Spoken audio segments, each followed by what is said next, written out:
Mi Señor, venimos hoy a buscarte en las Escrituras para que nos enseñes, nos instruyas, nos corrijas cada vez más en el camino correcto y nos lleves a tener un mejor entendimiento de quién eres tú, Señor. Te ruego que tu Espíritu Santo hoy hable a nuestras mentes y a nuestros corazones para salir de aquí convencidos de quién es nuestro Cristo incomparable, nuestro gran Dios al que adoramos. Te lo ruego, por favor, en el nombre de Jesús. Amén y amén. ¿Por qué no aplaudimos a nuestro Señor?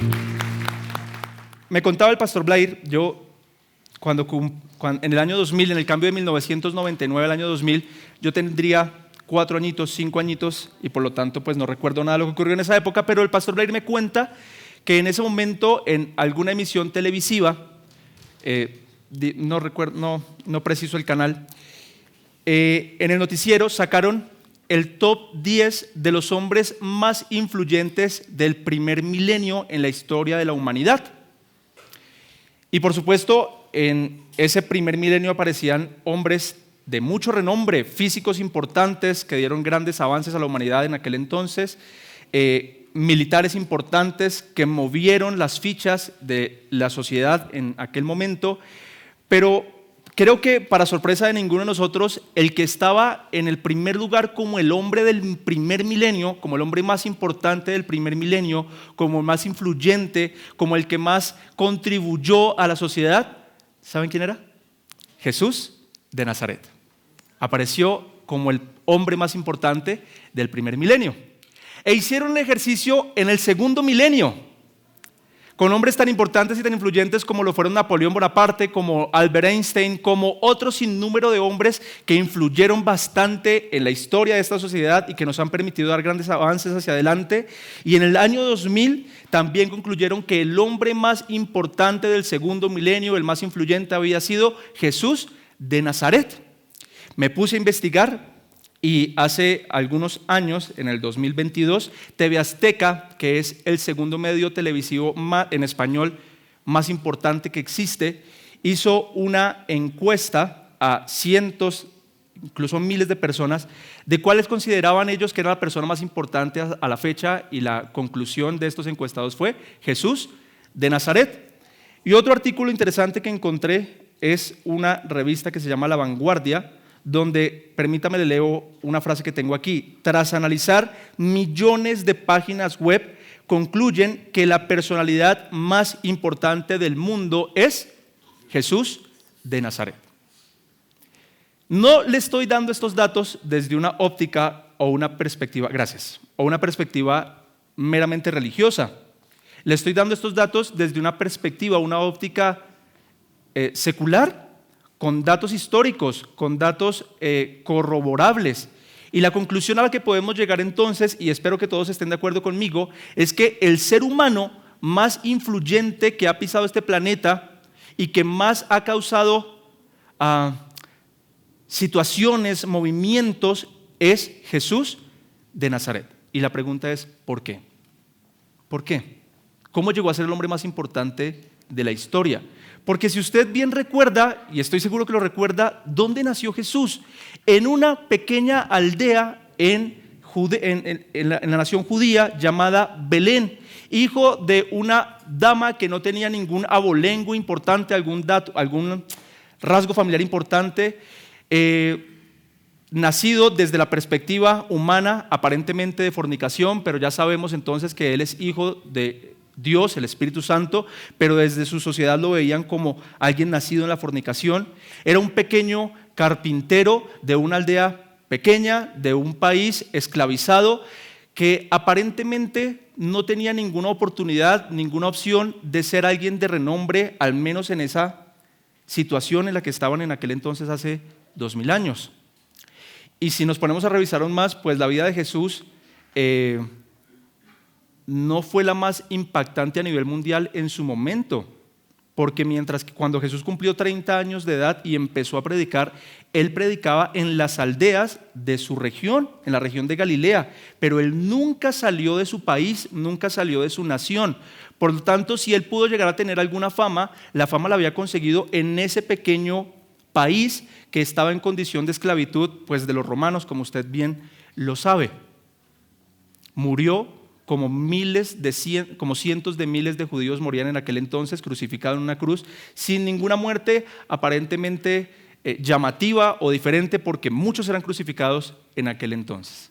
Sus discípulos, los 11 que salieron a regar el mensaje por diferentes lugares, de familias importantes, tal vez solo uno, Pablo, el resto pescadores también de una aldea desconocida, sin ningún nombre importante. Y la pregunta es, ¿por qué este Jesús de Nazaret llegó a ser el hombre más influyente de toda la historia? ¿La lógica indica que debería serlo? ¿Acaso los datos que les estoy dando apuntarían a que él fuera el hombre más influyente de toda la historia? Para nada, para nada. Y entonces, ¿por qué lo es? ¿Por qué ocurre? Porque resulta que este ser humano, que es completamente Dios y completamente hombre, que habitó entre nosotros hace 2000 años, tenía algunas cualidades, algunas características absolutamente incomparables si jugamos a compararlo con cualquier otro ser humano. Esta enseñanza de Jesús era extraña. Estos actos de Jesús eran extraños, su misericordia era extraña, su compasión era extraña, su discurso era extraño.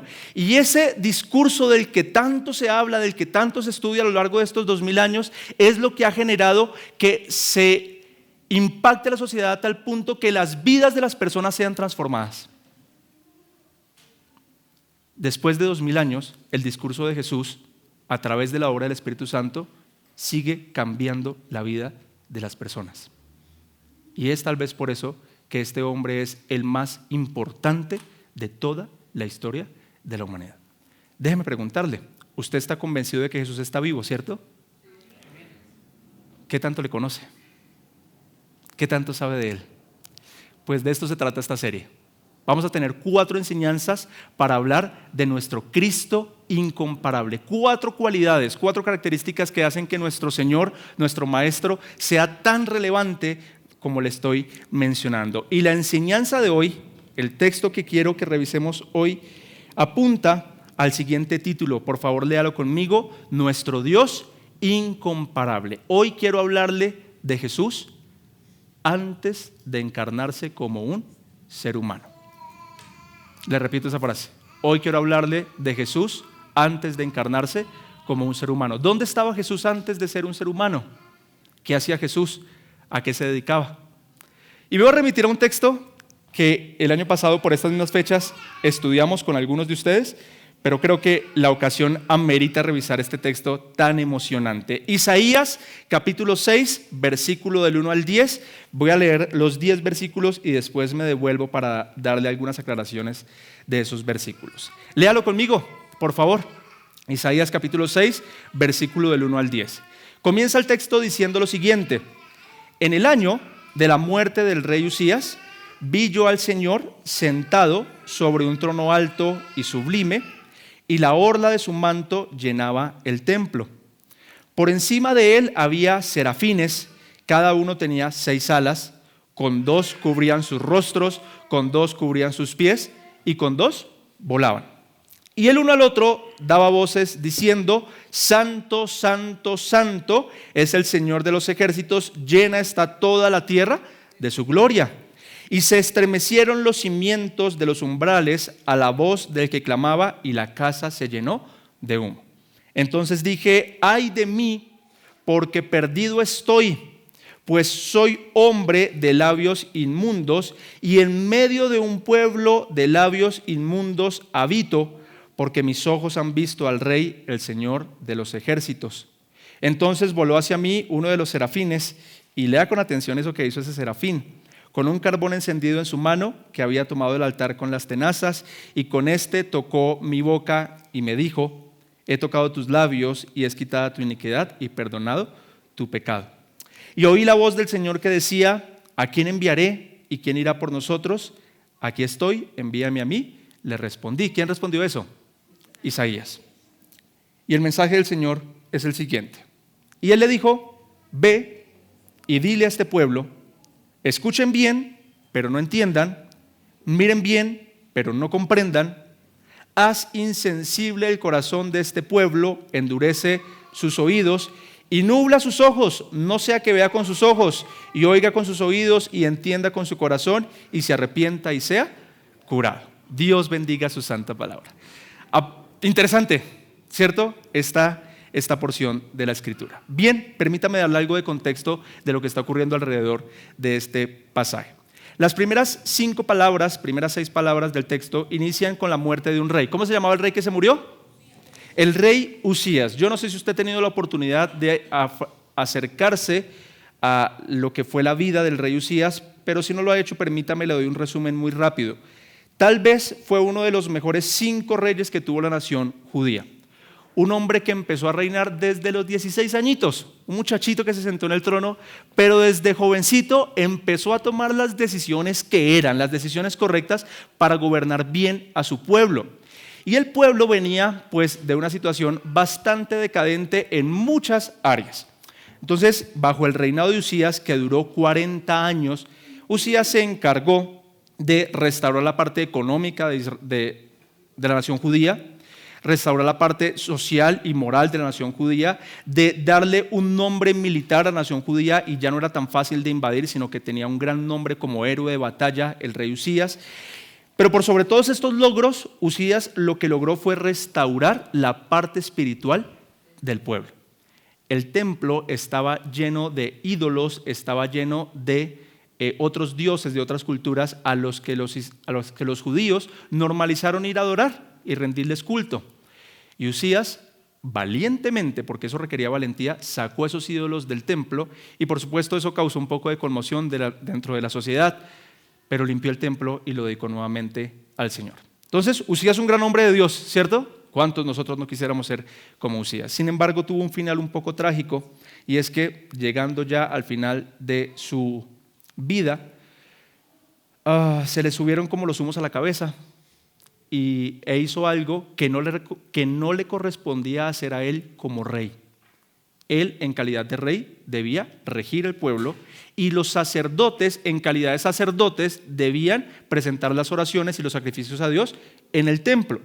Y los roles no se podían mezclar, ni el rey podía hacer el papel de sacerdote, ni el sacerdote el papel de rey. Punto, esa era la norma. Pero Usías se creyó tan bueno que pensó que él podía entrar al templo de Dios a ofrecer incienso delante del Señor, tarea que solo le correspondía únicamente a los sacerdotes. Este hombre entra al templo, empieza a ofrecer incienso, y los sacerdotes tratan de detenerlo. Detente, que lo que estás haciendo está mal. Y él se enoja y se llena de ira con estos hombres que lo están tratando de detener, y viene el juicio de Dios sobre este gran hombre, y le da una lepra muy fuerte, al punto en que termina sus días encerrado en su palacio sin contacto alguno con sus consejeros reales, su familia, porque la lepra pues es una enfermedad bastante contagiosa. ¿Cómo cree que se sintió el pueblo judío al ver que su máximo exponente, a ver que su rey estaba en una situación tan precaria? Eso llena de miedo, eso llena de angustia. Ahora, si no está la cabeza bien, pues todo lo demás no va a funcionar como debe funcionar. Y efectivamente eso fue lo que ocurrió. Los demás pueblos aledaños se enteraron que el rey Usías estaba en esta situación y empezaron a invadir a la nación judía, y todo poco a poco empezó a desestabilizarse. Y cuando el rey Usías muere, es en ese contexto donde Isaías, en calidad de profeta y sacerdote, entra al templo y tiene una visión que es la que estamos o quiero estudiar con ustedes. Versículo 1: en el año de la muerte del rey Usías, vi yo al Señor. ¿Qué estaba haciendo el Señor? Sentado sobre un trono alto y sublime, y la orla de su manto llenaba el templo.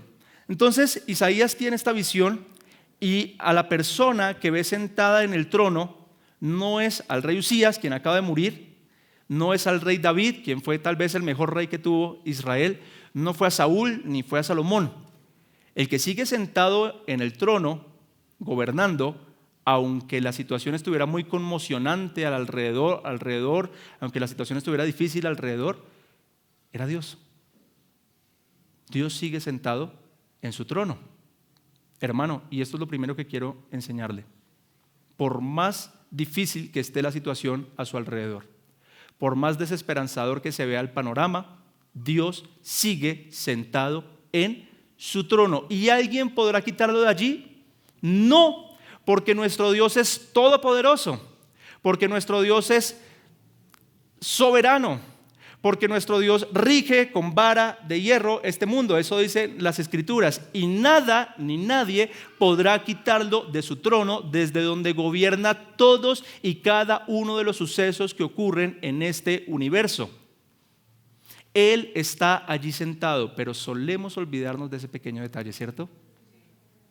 Cuando vienen los problemas, cuando vienen las situaciones, fácilmente olvidamos que el Señor sigue gobernando y empezamos a desconfiar de Él, al punto en que hasta algunos le dan la espalda y se olvidan que Él es su Señor, que Él es su Rey.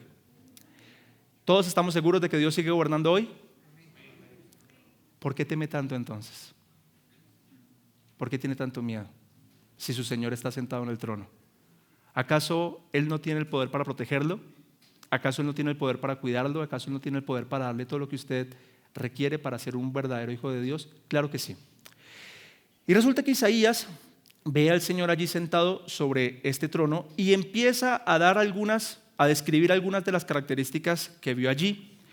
Y la primera característica que encontró es lo que dice el final del versículo 1, y es que la orla de su manto llenaba el templo. ¿Qué es la orla del manto? La orla del manto es las faldas que acompañan a los monarcas cuando ellos van caminando. Ustedes tal vez han visto eso en películas, ¿sí? ¿Lo recuerdan? Entonces es un ropaje real y el rey va caminando y la orla va detrás de él. Eso es sinónimo de majestad, eso es sinónimo de gobierno, eso es sinónimo de poder. Incluso en aquel entonces, entre la monarquía de aquel momento en la historia del mundo, ese ropaje real, la orla del manto, el largo de la orla del manto, era sinónimo, como le digo, de poder y autoridad. Entre más larga la orla del manto, más poder tenía el monarca que lo tenía puesto. Y hoy en día en la monarquía también se sigue usando. ¿Alguien es de 1953? No, ninguno entonces vio. La primera emisión televisiva que se transmitió a nivel mundial fue la coronación de la reina Isabel, la que murió hace poquito. Desde 1953 la coronaron. Y ella iba a ser coronada en la abadía de Westminster y su traje real era usted no se imagina lo costoso que era ese traje. De hecho, ahí está expuesto. Creo que ni reuniendo lo que todos nosotros tenemos podríamos comprar siquiera el vestido que usó esa dama en su coronación. Una cosa preciosa.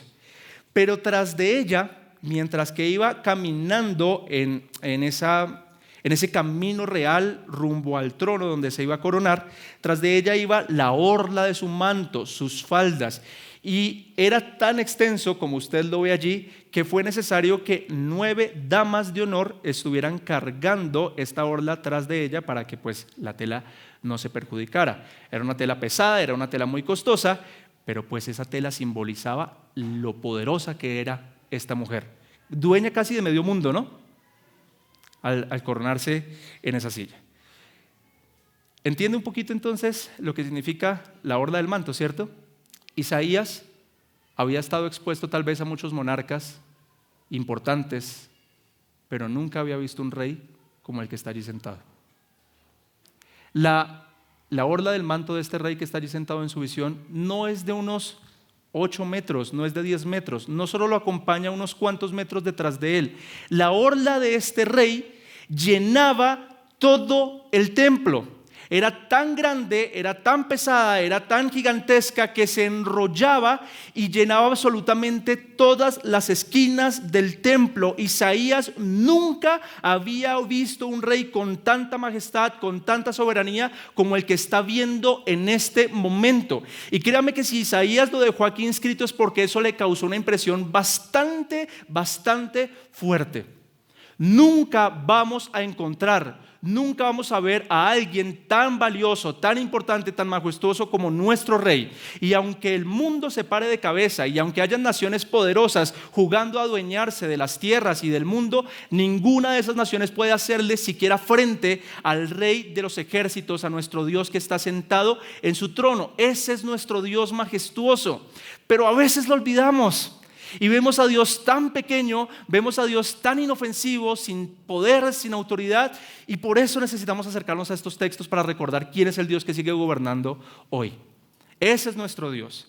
Y Isaías va a seguir describiendo algunas otras cosas que ve. El versículo 2 es una joya de toda la Escritura, porque es el único versículo dentro de todos esos cientos de miles de versículos que hay aquí que hablan acerca de esa criatura preciosa que son los serafines. Y quiero hablarle un poquito de ellos. Versículo 2.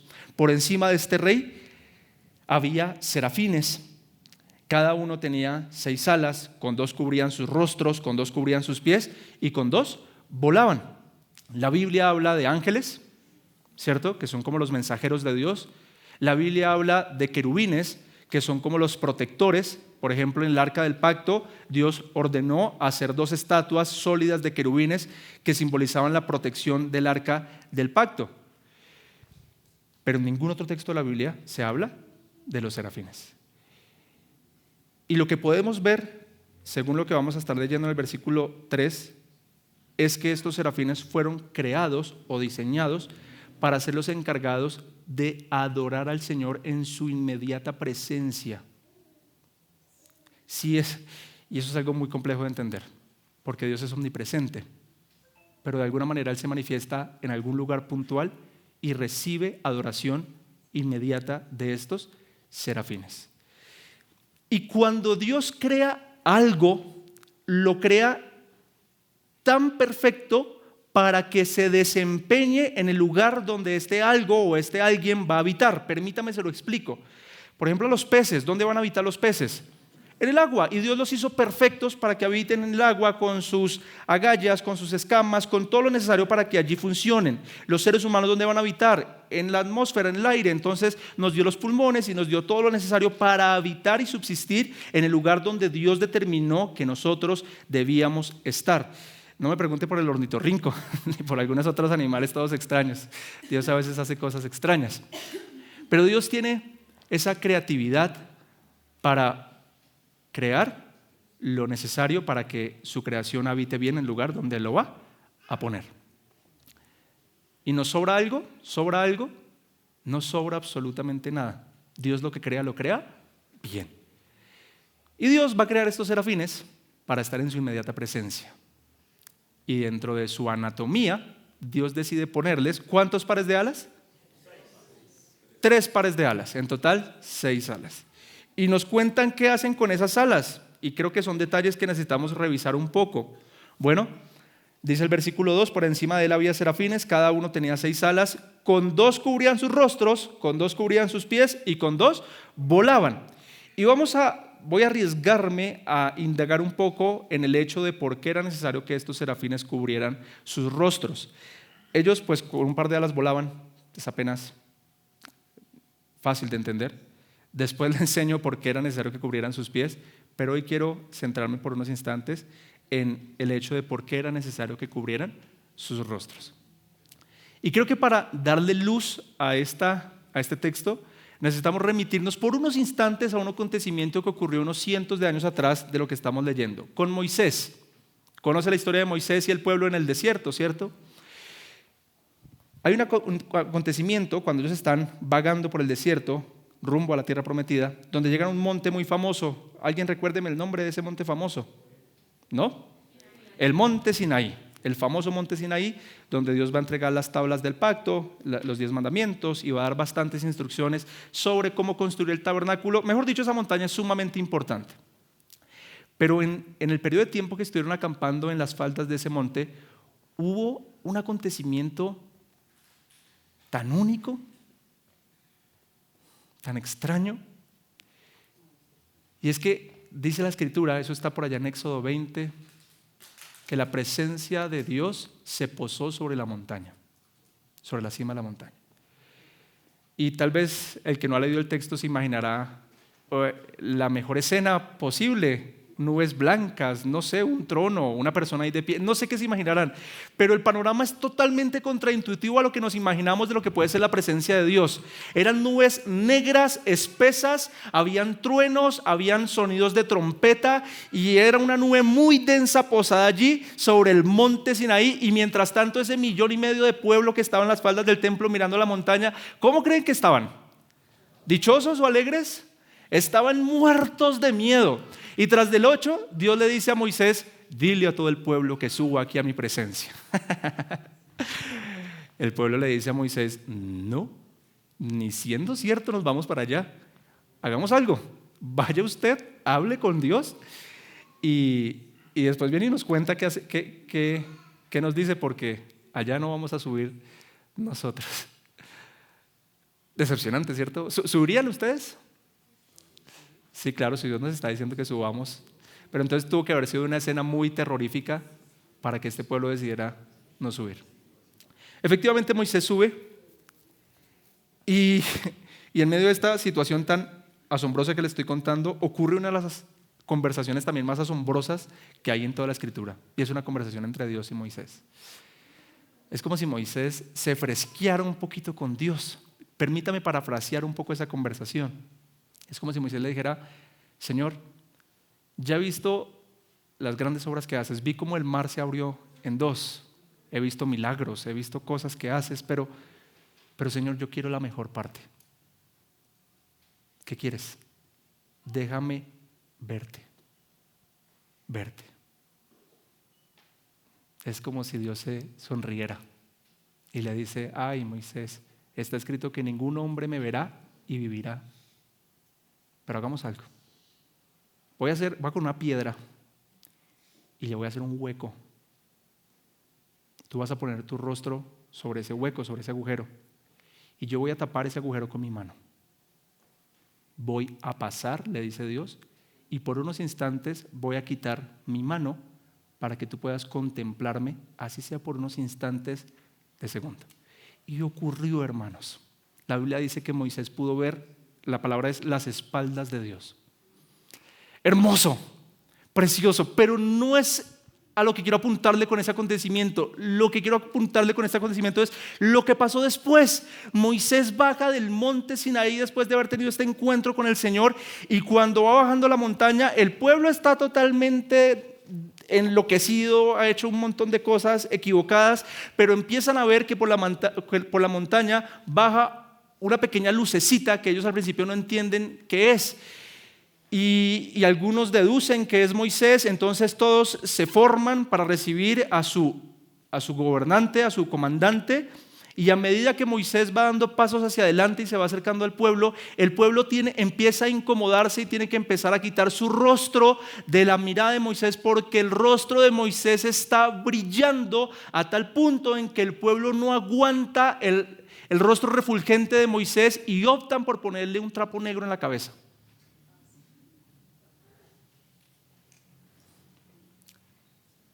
Unos segundos bastaron para que el rostro de Moisés brillara a tal punto en que 1,5 millones de personas no pudieron aguantar la gloria que había allí.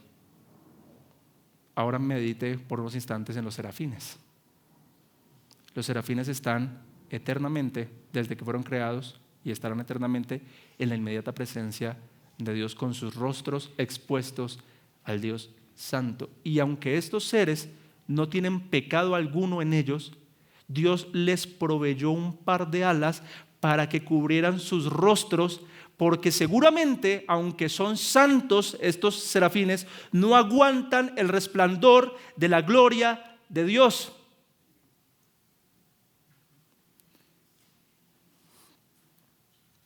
No sé si usted y yo alcanzamos a dimensionar lo que eso significa. ¿Delante de quién estamos? ¿A quién adoramos? Pero esto tiene que estremecernos, esto tiene que movernos. ¿Quién es ese Dios al que buscamos? ¿Quién es ese Dios al que adoramos? Pues bien, algún día le predicaré por qué creo que estos serafines tenían también que cubrir sus pies. No es el momento para hacerlo. Pero creo que más importante que la anatomía de estos seres era el mensaje que ellos transmitían. El versículo 3 dice que el uno al otro daba voces diciendo que, por favor léalo conmigo, santo, santo, santo es el Señor de los ejércitos, llena está toda la tierra de su gloria. Básicamente aquí lo que está diciendo Isaías cuando se refiere a que daban voces el uno al otro era una especie de canto antifonal. Un canto antifonal, y usted lo ha visto en algunas películas, es cuando un grupo de personas cantan una frase y las otras responden, y así es la dinámica de los cantos antifonales. Entonces, se cantaban entre ellos mismos esa frase que acabamos de leer, y quiero explicarle por unos instantes por qué estaban cantando esa frase, pero antes de explicársela necesito entrar en un detalle gramatical de lo que era la literatura hebrea en aquel entonces y aún en la época de Jesús. Cuando usted ha escrito cartas a mano, ¿cierto? Para enamorar a alguien, ¿y cómo le fue? ¿Se la recibieron bien o se la devolvieron?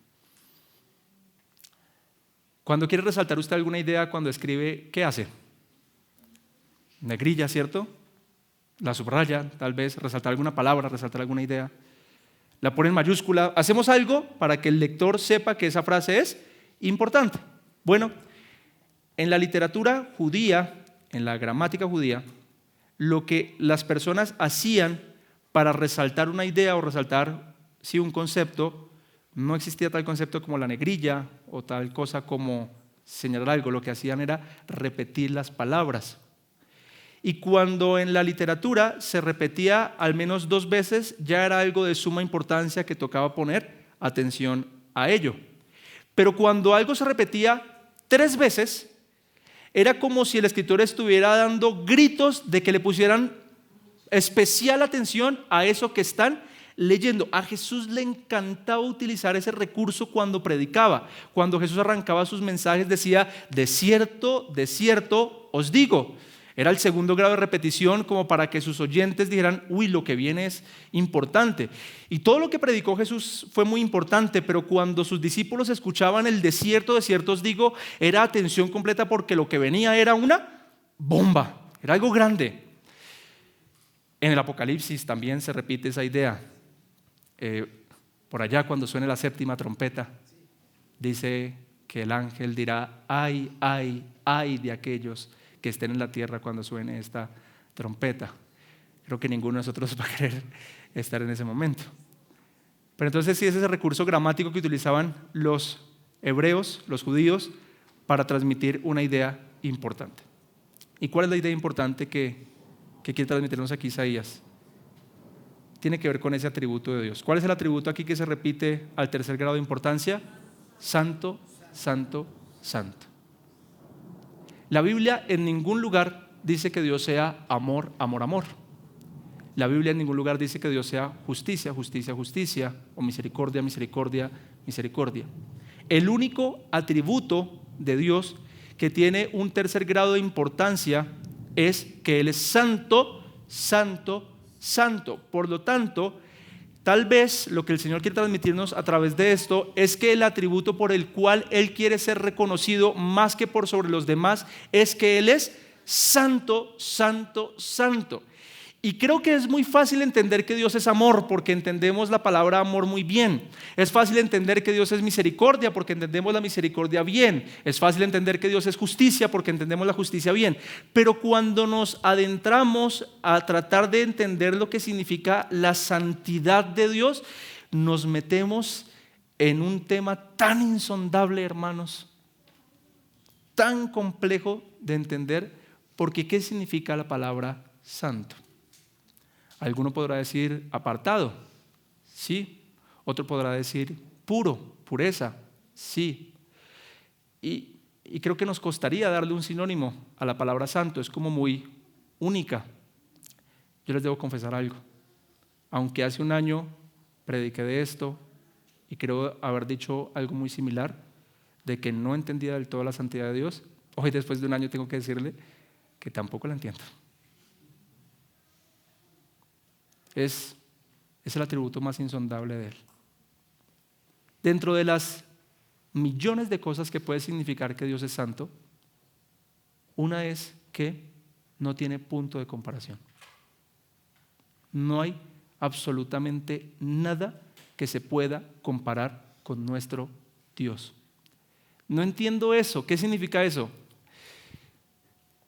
Hermanos, los astros más grandes de este universo, los más majestuosos, los más poderosos que están allá afuera con esas imágenes que hemos visto, no tienen punto de comparación con Dios. Y la mecánica cuántica, esos átomos pequeñitos que no entendemos y que nos parecen tan fascinantes, no tienen punto de comparación con nuestro Dios. Y eso sigue siendo un poco complejo de entender, no entiendo aún. Entonces voy a ponérselo con un ejemplo un poco fuerte y espero que no me vayan a malinterpretar. Pero ¿qué se parece más a Dios? Esta pregunta la lanzó R.C. Sproul en uno de sus sermones. ¿Qué se parece más a Dios? ¿Un serafín o un gusano creado por Él? ¿Qué se parece más a Dios? ¿Un serafín o un gusano creado por Él? Y la pregunta parece irreverente, ¿cierto? Pero la respuesta es que ninguna de las dos. Porque por más majestuosos que sean los serafines, no tiene punto de comparación con nuestro Dios. Y por más insignificante que sea ese gusano, que por cierto es muy complejo, vaya, cree usted un gusanito, créame que no va a poder, no tiene punto de comparación con nuestro Dios. Nuestro Dios es incomparable, incomparable. Nunca en nuestra limitada mente humana vamos a poder comprender a Dios, siquiera si me permite lanzarlo en un 1 o 2%, no podemos. El hecho de que Él sea eterno para nosotros sale de cualquier esquema mental que podamos tener. El hecho de que Él sea omnipresente sale de cualquier esquema mental que podamos tener. El hecho de que Él sea omnipotente sale de cualquier esquema mental que nosotros podamos tener. Nuestro Dios no tiene punto de comparación. Y en este canto de Santo, Santo, Santo, el Señor de los ejércitos, entre las millones de cosas que puede significar eso, quédese con esa que le estoy diciendo. Nuestro Dios no tiene punto de comparación. Y aún así Él decide acercarse a nosotros. Y aún así Él decide hacerse como uno de nosotros. Llena está toda la tierra de su gloria. ¿Usted cómo cree que estaba Isaías en este momento? O sea, acaba de ver al menos 3 o 4 cosas que seguramente le volaron la cabeza. Pero si Isaías estaba tal vez emocionado o contento por lo que estaba viendo, todo se va a desboronar en un momentico. Porque apenas escucha a estos seres cantar, ocurre algo en el versículo 4 terrorífico. Dice que, y se estremecieron los cimientos de los umbrales a la voz del que clamaba, y la casa se llenó de humo. En la versión Reina Valera dice que los quiciales de las puertas se estremecieron. El quicio de las puertas es, regálame la imagen, el quicio de las puertas es ese elemento vertical que se asegura a la pared para que la puerta no se mueva ni se caiga en medio de un terremoto. Y lo mismo, el umbral también se tiene que asegurar, en algunos lugares lo hacen, para que la puerta se mantenga firme y no sea peligroso que en medio de algún sismo pues esta puerta se caiga. Ahora, ¿dónde estaba Isaías? En el templo. ¿Usted recuerda lo grande que eran las puertas de ese templo? Eran unas puertas muy pesadas, seguramente muy bien aseguradas, que nada en aquel entonces tal vez podría moverlas, porque no existían esos camiones que pasan a las 3 de la mañana por la carretera moviendo toda la casa y las ventanas. Si había algo inamovible, tal vez en la mente de Isaías era ese templo. Pesado, grande, fuerte.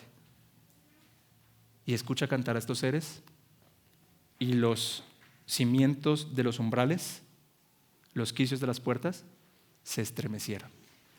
Todo tembló. Todo tembló. ¿Cómo le va a usted en los temblores?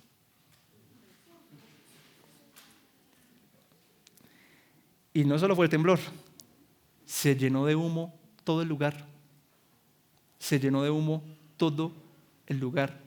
Eso no es nada gratificante, eso no es nada bonito, eso por el contrario va en contra de la lógica de lo que nos han metido, de lo que significa estar en la presencia de Dios, porque a Dios normalmente como lo pintan en las películas o en los dibujitos animados, un lugar sumamente blanco, con unos angelitos con pañales revoloteando por todo lado, y todo es así, y al menos no es la descripción que estos hombres de Dios encuentran al estar en la presencia del Señor. Más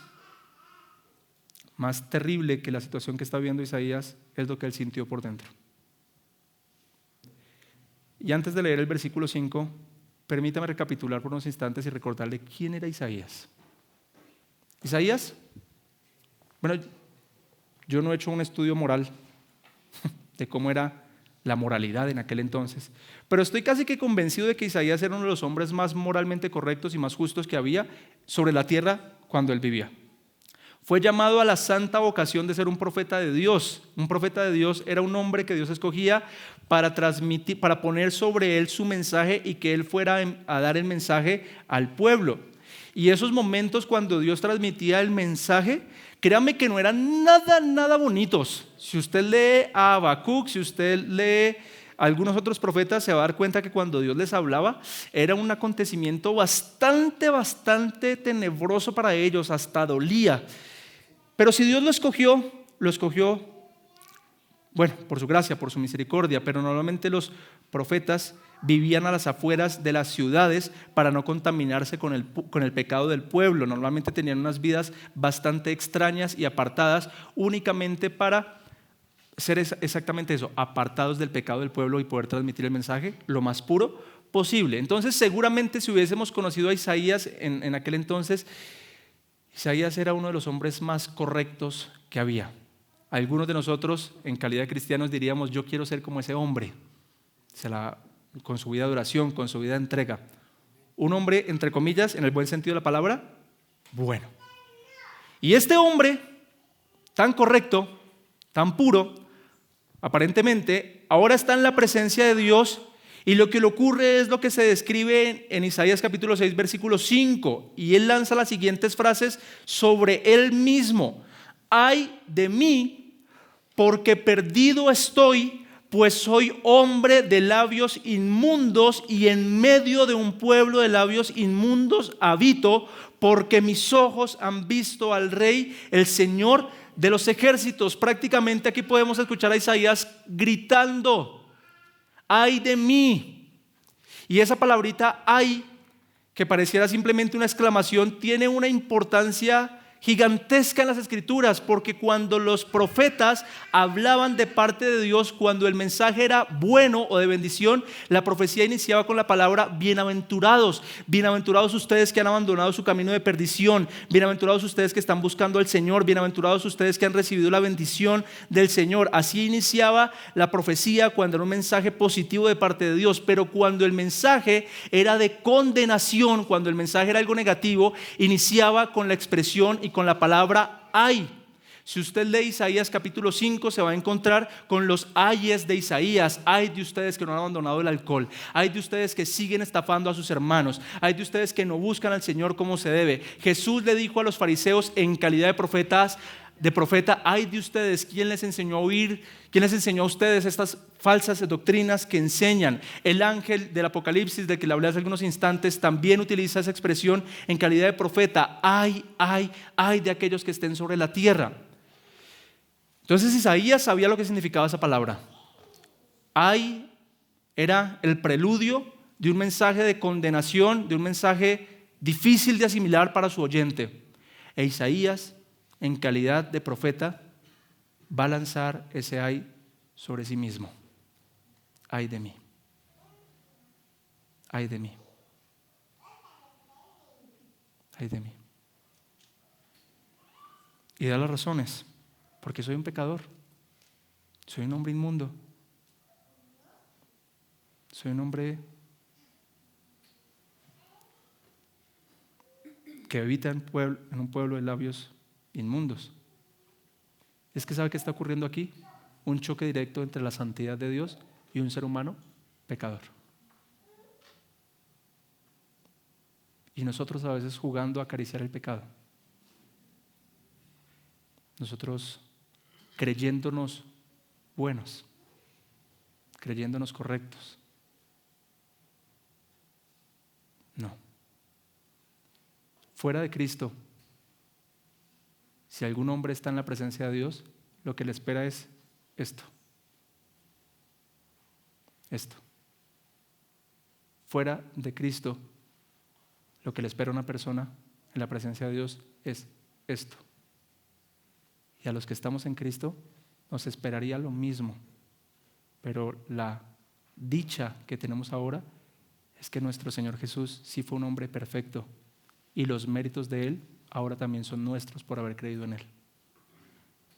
Él nos ha santificado, Él nos ha justificado, Él nos ha perdonado, Él nos ha hecho aptos para estar en la presencia de Dios. De lo contrario, hermanos, todos y cada uno de nosotros tendríamos que gritar lo mismo en la presencia de Dios: ay de mí que soy un pecador, ay de mí. ¿Qué hizo Dios ante este acontecimiento de Isaías? Isaías prácticamente se está retorciendo allí y Dios, permítame, no usó lo que enseña el Evangelio y la prosperidad. Ven tal como eres, que así yo te recibo. No le dio los 5 pasos para ser perdonado por Dios. No. Ni tampoco se puso a reír ni a alegrarse en el dolor de Isaías, ¿no? Porque algunos ven a Dios de esa manera. ¿No sabe qué es lo que va a hacer Dios en este momento? Santificar a Isaías, volverlo apto para estar en su presencia. Y si Isaías dijo que sus labios eran los inmundos y que habitaban en labios inmundos, pues adivine por dónde va a empezar Dios: por santificar esos labios inmundos y hacerlos aptos para estar en su presencia. Hermanos, la santificación de Dios para nosotros, déjeme decirle que duele, como le va a doler a Isaías. Dice el versículo 6: entonces voló hacia mí uno de los serafines con un carbón encendido en su mano que había tomado del altar con unas tenazas. Y yo me imagino a Isaías viendo a ese serafín con el carbón encendido y preguntándose: ¿qué irá a hacer este serafín? ¿Será alguna tarea específica? Cuando se acerca en el versículo 7 a Isaías y dice: con él tocó mi boca y me dijo: esto ha tocado tus labios y es quitada tu iniquidad y perdonado tu pecado. Uy, vamos por partes acá. Déjeme hacer una pregunta jocosa. ¿Se ha quemado usted con una papa alguna vez? ¿Y qué quema más? ¿Una papa salada o una papa criolla? Uy, una papa criolla quema mucho, ¿cierto? Y empieza uno a soplar. Duele. Ahora usted imagínese un carbón encendido en sus labios. ¿Cree que sonó? Claro. Debió haber sonado. ¿Cree que a Isaías le dolió? Sí. Hermanos, Dios nos quiere santos. Y somos tan pecadores que Él va a hacer lo que tenga que hacer para hacernos santos. Y ya no se va a aparecer, gracias a Dios, con un cincel, con un carbón encendido a quemarnos las partes con las que estamos pecando, no.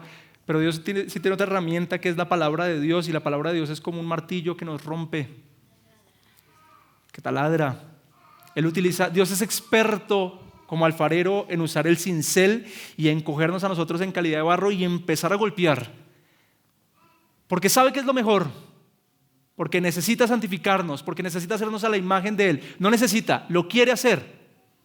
Y así como santificó a Isaías y le dolió, pues hermanos, déjenme decirle que a nosotros también nos puede llegar a doler. Pero las palabras que va a escuchar Isaías a continuación valen la pena de todo esto que está viviendo. Esas palabras que están allí en el versículo 7, hermanos, es tan esperanzador. Le dice Dios, le dice el serafín a Isaías: es quitada tu iniquidad, es quitada tu maldad y perdonado tu pecado. Estás limpio completamente. Y esa sensación de Isaías cuando escucha estas palabras, créame que eso no tiene otro punto de comparación. Eso es eso es la mejor sensación que tal vez él pudo haber experimentado, escuchar esas palabras. Hay muchas cosas en las que estoy en contra de la Iglesia Católica. No estoy de acuerdo con muchas prácticas de ellos porque considero que son antibíblicas. Sin embargo, en el buen sentido de la palabra, por favor no me vaya a malinterpretar, algo que tal vez extraña, bueno, no extraño porque yo no lo viví mucho, pero sí tal vez envidio es el confesionario. ¿Se han sentido cargados con la culpa de su pecado? Sí, claro, ¿cierto? Una vez carga con ese pecado. Y el hecho de que esas personas van al confesionario, confiesan el pecado, el Padre les da una penitencia, pagan la penitencia y ya como que se sienten descargados, pues en teoría lo tenemos nosotros mismos, pero directamente con Dios. Lo que pasa es que para ellos es más tangible con el sacerdote. ¿Sí me hago entender? Ellos escuchan estas palabras: quitada es tu iniquidad y perdonado es tu pecado, y eso genera una sensación de tranquilidad. ¿Cuánto quisiéramos que cada vez que oramos al Señor Él nos dijera eso? Aunque en teoría ya lo sabemos que Él ya nos perdonó, ¿cierto? Eso es lo que es la culpa que nos persigue a veces.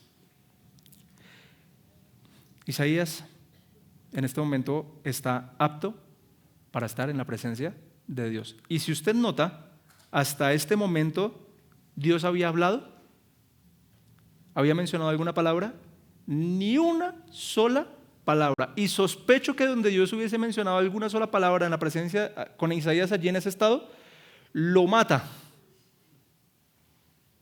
Y lo sospecho por Habacuc. Habacuc estaba preocupado por la situación pecaminosa del pueblo, y Habacuc le dice al Señor: tú que nos ves con ojos santos, ¿cómo haces para vernos a nosotros tan pecadores? No entiendo qué pasa. Y dice: voy a subir a tu presencia y esperaré una respuesta. Y se queda callado allí esperando a que Dios le responda cómo es que esos ojos santos ven a esos pecadores. Y finalmente Dios le responde, le habla a Habacuc. Y Habacuc dice: pudrición entró en mis huesos cuando el Señor me habló. Casi me muero. ¿Se acuerda de Pablo cuando iba camino a Damasco, que se le apareció nuestro Señor Jesús resucitado? ¿Qué pasó con Pablo? Casi se muere. Cuando Juan recibió la visión del ángel del Señor para el Apocalipsis, la Biblia dice que es como si le hubiesen puesto la rodilla encima y él quedó totalmente tirado en el piso. Hermanos, en la condición en la que estamos, créanme que ninguno de nosotros quiere estar en la presencia del Señor, porque Dios es un Dios santo, puro y perfecto. Y de verdad que tenemos que estar muy agradecidos con el Señor Jesús por habernos hecho aptos para esto. Donde Dios pronuncia alguna palabra aquí con Isaías, estoy casi seguro que prácticamente lo mata, pero ahora que está apto, ahora que es santo, ahora que ha sido perdonado, entonces viene la conversación entre Dios e Isaías, y la conversación es la más desesperanzadora que hay tras del hecho. Porque la conversación es la siguiente, versículo 8: y oí la voz del Señor que decía: ¿a quién enviaré y quién irá por nosotros? Estoy buscando a alguien que vaya y dé un mensaje. En otras palabras, Isaías sacó pecho y dijo: Señor, heme aquí, envíame a mí. Hay canciones sobre eso, yo no sé si usted las ha cantado. Le respondí, y entonces el Señor le dijo: listo, papá, pues este es el mensaje que tú tienes que ir a transmitir, y te voy a decir de una vez lo que te va a pasar. Él dijo: ve y dile a este pueblo, escuchen bien, pero no entiendan, miren bien, pero no comprendan. Haz insensible el corazón de este pueblo, endurece sus oídos y nubla sus ojos. No sea que vea con sus ojos y oiga con sus oídos y entienda con su corazón y se arrepienta y sea curado. Básicamente lo que le está diciendo Dios aquí a Isaías es: papá, tú vas a ir a predicar y nadie te va a escuchar. Nadie va a creer en tu mensaje. Hagas lo que hagas, no va a pasar. Y qué desalentador, ¿cierto?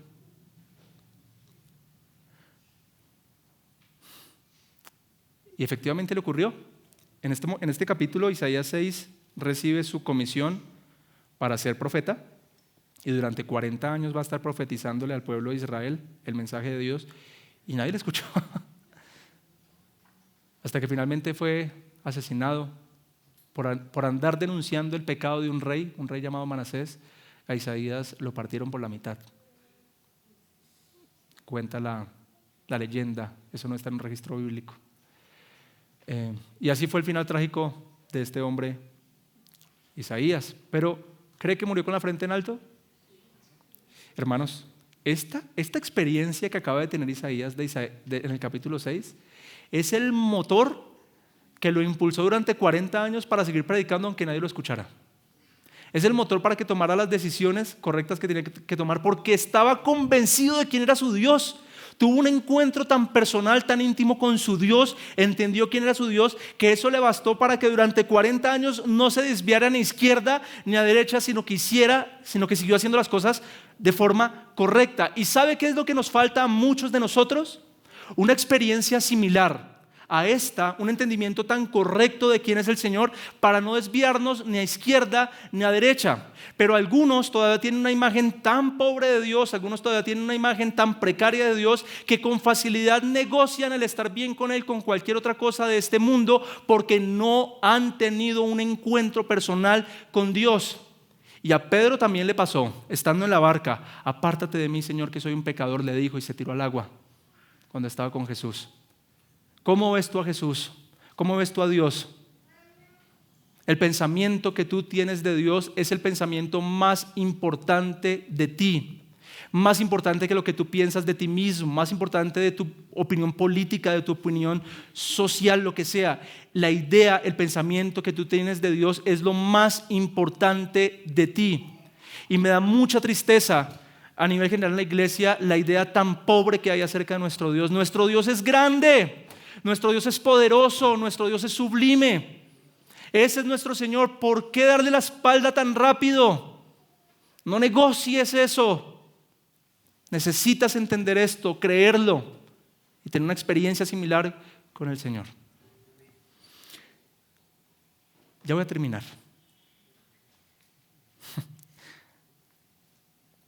Yo no puedo irme hoy sin hacerles una pregunta y darles la respuesta a esa pregunta. La Biblia dice que Dios es trino, ¿cierto? Dios Padre, Dios Hijo, Dios Espíritu Santo. Ese es el Dios en el que nosotros creemos. A Dios Padre nadie lo vio jamás, dice Juan capítulo 1. A Dios Padre nadie lo vio jamás, dice Juan capítulo 1. Dios Padre es Espíritu. Y entonces la pregunta que al menos resalta es: ¿quién es esta persona que está allí sentada en un trono con ropaje real? Y no quiero respondérsela yo así como a la ligera. Quiero que lo revisemos en las Escrituras. Prometo no demorarme mucho con esto. ¿Me acompañan en sus Biblias? ¿Tienen sus Biblias? Va a aparecer en la pantalla, pero yo quiero que ustedes señalen este texto, porque estoy seguro que esta enseñanza nunca se les va a olvidar. Pero necesito que señalen este texto en sus Biblias. Si no traen sus Biblias a la iglesia, les pido el favor que empiecen a traerlas, por más que el texto aparezca en pantalla. Juan capítulo 12, versículos 37 al 41. Juan capítulo 12, versículos 37 al 41. El que no tenga la Biblia, pues en pantalla va a aparecer. Juan capítulo 12, versículos 37 al 41.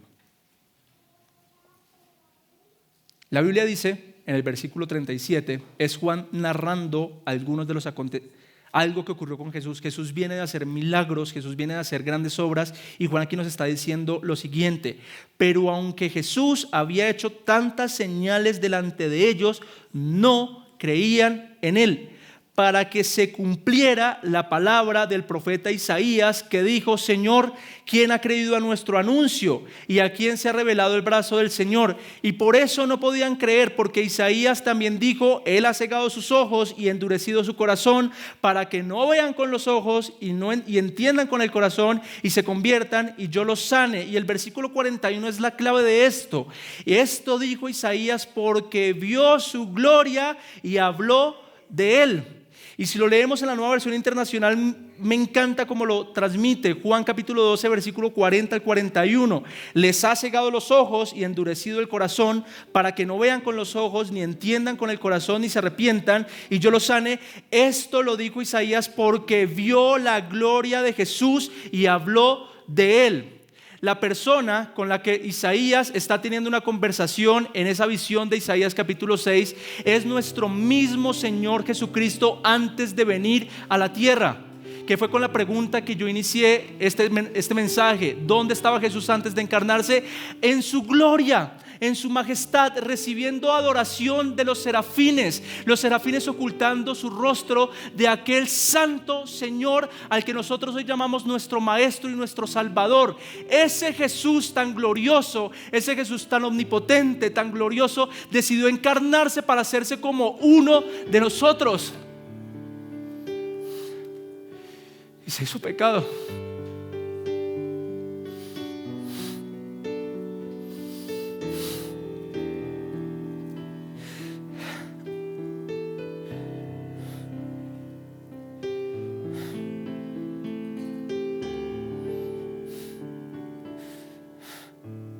Y entonces otros textos del Nuevo Testamento ahora tienen mucho más sentido. Colosenses capítulo 2 versículo 9 dice: porque toda la plenitud de la divinidad habita en forma corporal en Cristo. Romanos 9:5 dice: de ellos son los patriarcas, refiriéndose a Israel, y de ellos, según la naturaleza humana, nació Cristo, quien es Dios sobre todas las cosas, alabado sea por siempre. Amén. Y Filipenses capítulo 2 versículo del 5 al 8 dice que la actitud de ustedes debe ser como la de Cristo Jesús, quien, siendo por naturaleza Dios, no consideró el ser igual a Dios como algo a que aferrarse. Por el contrario, se rebajó voluntariamente, tomando la naturaleza de siervo y haciéndose semejante a los seres humanos. Y al manifestarse como hombre, se humilló a sí mismo y se hizo obediente hasta la cruz, hasta la muerte, y muerte de cruz. Hermanos, ese es nuestro Dios incomparable. Ese Jesús que vino hace 2000 años es este Jesús del que les estoy hablando hoy. Y bien oró él en Juan capítulo 17, diciéndole al Padre: Padre, devuélveme la gloria que tenía contigo antes de que el mundo fuese. Gracias. Y bien enseña la Escritura que cuando nuestro Señor Jesús resucitó, le fue dado un nombre que es sobre todo nombre, que ese es el Santo, Santo, Santo, y fue ascendido a los cielos y recuperó la gloria de la que se despojó voluntariamente para venir a salvarnos a nosotros. Y por esa razón es que nuestro Señor Jesús es la persona más influyente de todos los tiempos en la historia de la humanidad. Y mientras que esta historia continúe hasta los años que el Señor nos tenga en esta tierra, el personaje más importante de toda la historia va a ser y seguirá siendo nuestro Señor Jesucristo. Y no lo ponga en duda, porque Él está vivo y sigue siendo tan influyente como lo fue hace 2000 años en ese grupo de personas que lo escuchaban. Hermanos, en esta Navidad vamos a estar hablando de su incomparable gracia, de su incomparable compasión y de su incomparable amor. Así que le animo a que dentro de 8 días y en los próximos servicios venga y conozcamos un poco más a este Jesús que adoramos hoy. Le animo a que se ponga en pie y oramos juntos al Señor.